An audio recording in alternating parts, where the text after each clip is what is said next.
Salut à tous, c'est encore moi, Patrick Duval. Je vous rappelle que sur ma chaîne, je parle de tout ce qu'on peut faire soi-même. Abonnez-vous si vous aimez bricoler, il y aura plein de choses intéressantes. Et maintenant, passons directement au sujet de cette vidéo. Une perceuse électrique et une fraiseuse se trouvent dans la plupart des ateliers et garages domestiques. Ces deux outils présentent des inconvénients. Ils ont besoin d'un courant alternatif de 220 V. La perceuse ne peut pas usiner de petites pièces. La fraiseuse se caractérise par une faible productivité. Une fraiseuse puissante ou une mini-perceuse de fabrication artisanale, alimentée par des piles, va venir à la rescousse des utilisateurs. Elle est plus productive qu'une graveuse classique, plus petite qu'une perceuse, fonctionne avec une paire de piles, vous pouvez donc travailler loin de la prise de courant. Matériel utilise.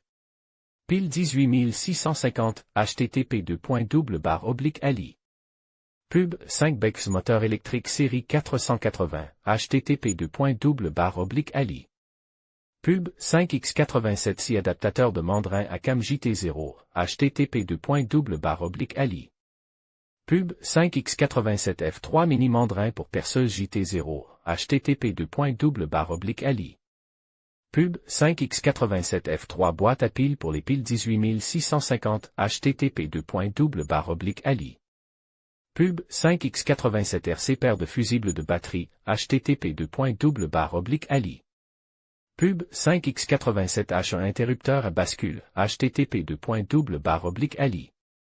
Pub 5X87 M3 voltmètre numérique, http://ali. Pub 5X87 L4 chargeur pour batterie 18650, http://ali.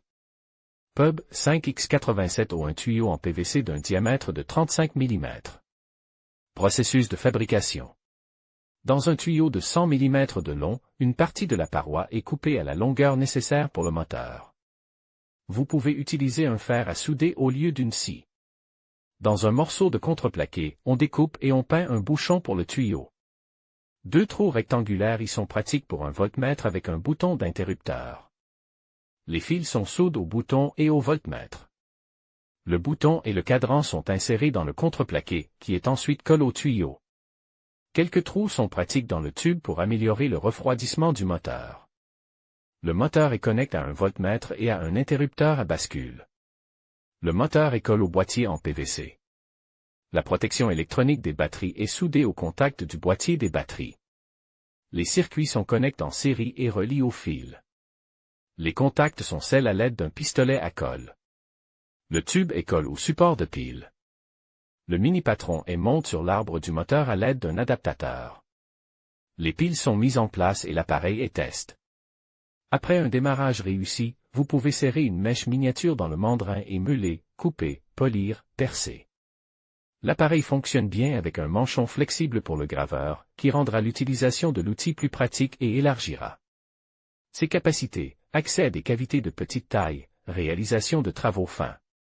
Il protégera également le moteur de la pénétration de la poussière par les trous d'aération.